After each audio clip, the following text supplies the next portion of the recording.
सो UK immigration का 2025 में पूरा गेम चेंज होने वाला है। अभी जो ये रीसेंट वाइट पेपर रिलीज किया है, ये हम इमिग्रेंट जो कि यूके में ऑलरेडी हैं और जो आने का प्लान कर रहे हैं उन सबको इफेक्ट करेगा।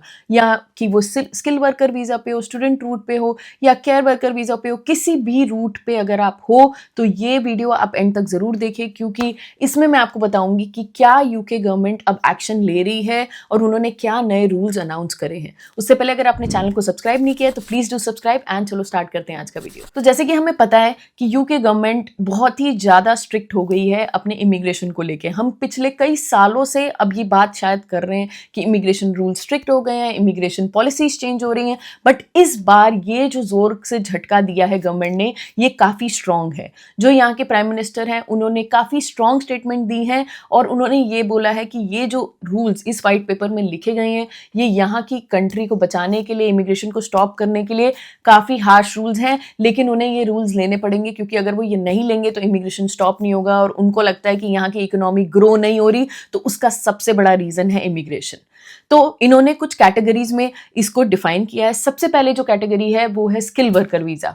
तो जितने भी लोग यहाँ पे स्किल वर्कर वीजा पे हैं उनके लिए भी चैलेंजिंग होने वाला है। तो पहले स्किल वर्कर वीजा मिलना इतना स्ट्रिक्ट नहीं था क्योंकि ग्रेजुएट लेवल पे या एजुकेशन लेवल को वो उतना चेक नहीं करते थे, लेकिन उन्होंने अब डाल दिया है कि मिनिमम ग्रेजुएशन लेवल यानी कि आरक्यूएफ लेवल 6 का होना चाहिए, तभी आपको स्किल वर्कर मिल सकता है। और उसके साथ साथ उनका ये कहना है कि अगर आप स्किल वर्कर वीजा पे आ रहे हो तो एक्चुअली आपके पास में स्किल वो होनी चाहिए जिसपे आप वो स्किल वर्कर वीजा पे यहाँ पे आना चाह रहे हो। और उसके साथ साथ ये चैलेंजिंग बनता जाएगा सारे एम्प्लॉयज के लिए, क्योंकि यहाँ की सैलरी थ्रेशोल्ड को भी वो इंक्रीज कर देंगे। तो यहाँ पे एम्प्लॉयर्स के लिए टफ हो जाएगा और स्किल वर्कर वीजा जो है वो और टफ तरीके से लोगों को मिलेंगे। दूसरी कैटेगरी है केयर वर्कर और सोशल केयर वर्कर्स की। तो अगर आप यहाँ पे केयर वर्कर वीजा पे ऑलरेडी हो तब तो कोई घबराने की बात नहीं है 2028 तक, लेकिन अब अगर आप आने का प्लान कर रहे थे यहाँ पे तो अब वो आपकी ड्रीम पॉसिबल नहीं है क्योंकि केयर वर्कर वीजा को बंद कर दिया गया है।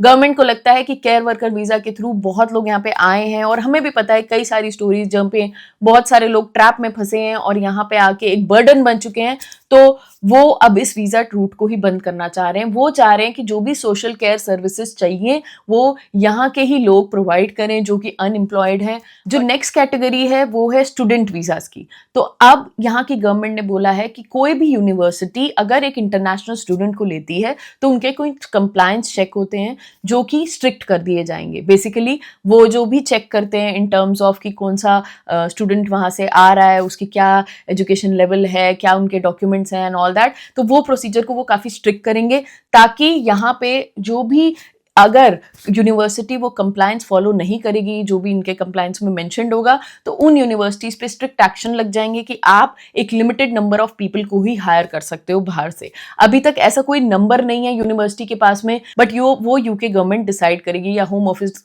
एट दैट मोमेंट डिसाइड करेगा। ये तो हो गया यूनिवर्सिटीज पे चैलेंज। दूसरा उन्होंने चैलेंज ये भी कर दिया है कि अब जो स्टूडेंट्स यहाँ पे आएंगे नए स्टूडेंट वीजा पे या स्टडी वीजा लेके, उनके लिए जो पीएसडब्ल्यू होगा या ग्रेजुएट वीजा जिसको हम बोलते हैं वो सिर्फ 18 मंथ्स का रह जाएगा। एट द मोमेंट यहाँ पे अगर कोई पढ़ने के लिए आता है तो उनको 24 मंथ्स मिलते हैं।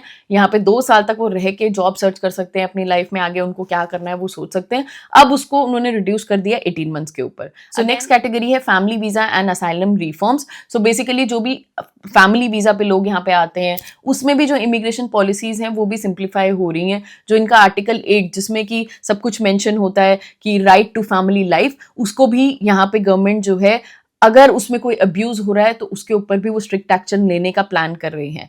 उसके साथ साथ जो भी यहाँ पे लोग असाइलम सीकर एप्लीकेशन अपनी फिल कर देते थे उसमें भी गवर्नमेंट ने स्ट्रिक्ट एक्शन लेने की बात करी है। उसमें ये बोला गया कि अगर उन्हें लगेगा कि उनको अपनी कंट्री में थ्रेट नहीं है और वो फिर भी यहाँ पे अपना असाइलम का फॉर्म भर रहे हैं, अपनी एप्लीकेशन भर रहे हैं, तो वहाँ पे वो स्ट्रिक्ट स्क्रूटनी होगी और चेक करा जाएगा कि एक्चुअल में ये बंदा एप्लीकेबल है असाइलम के लिए कि नहीं। बेसिकली असाइलम और फैमिली वीजा को अगर कोई भी अब्यूज करता है तो वहां पे वो स्ट्रिक्ट एक्शन लेना चाह रहे हैं। सो नेक्स्ट बात करी है गवर्नमेंट ने सिटीजनशिप, डिपोर्टेशन और लैंग्वेज के बारे में भी। तो सिटीजनशिप के रूल्स में उन्होंने ये बोला है कि पहले जैसे यहाँ पे 5 इयर्स में अगर आप एक वीजा टाइप पे होते थे, स्किल वर्कर वीजा पे फॉर एग्जाम्पल, तो आपको ILR यानी कि यहाँ का परमानेंट रेजिडेंटशिप आप अप्लाई करने के लिए एलिजिबल होते थे।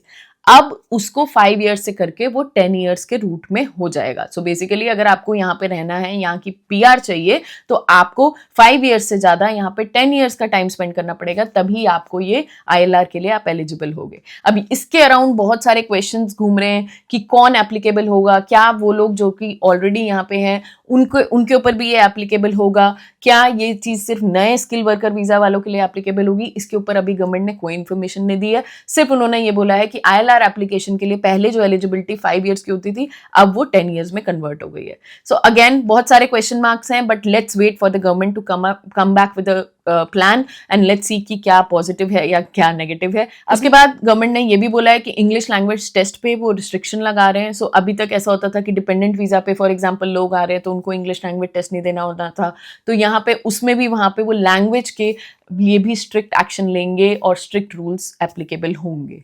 और एक बहुत इंपॉर्टेंट बात जो कि डिपोर्टेशन पे गवर्नमेंट ने बोली है, वो है कि अगर यूके में कोई भी किसी भी टाइप का क्राइम करता है और अगर वो फॉरेन इमिग्रेंट है तो उनको सीधा सीधा डिपोर्ट करा जाएगा। पहले यहाँ पे क्या होता था, बहुत कंसिडरेट होते थे, केस काफी लंबे चलते थे and all that.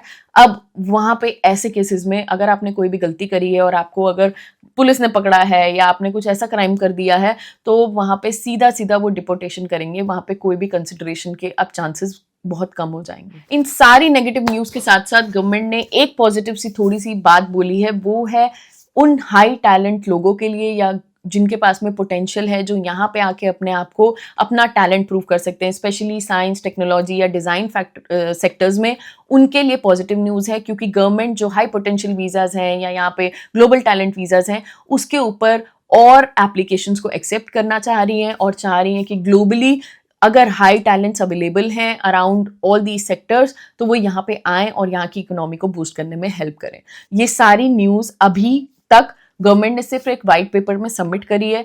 Prime minister जो यहाँ के हैं वो काफ़ी स्ट्रांग हैं इन सारे पॉइंट्स को लेके। सो ये तो पक्की बात है कि ये जो बातें बोली हैं ये एप्लीकेबल होंगी। अब कैसे और कब एप्लीकेबल होंगी, अभी उसकी इंफॉर्मेशन गवर्नमेंट ने नहीं दी है। So let's wait and watch, and अगर कोई भी ऐसी इंफॉर्मेशन या अपडेट आएगा तो हम आपके साथ में शेयर करेंगे। अगर आपको कोई भी स्टिल क्वेश्चन है तो आप कमेंट सेक्शन में हमसे पूछ सकते हो, 1-to-1 सेशन भी बुक कर सकते हो, and we are there to help you guys. So we will come up with next video soon. Till then take care, bye.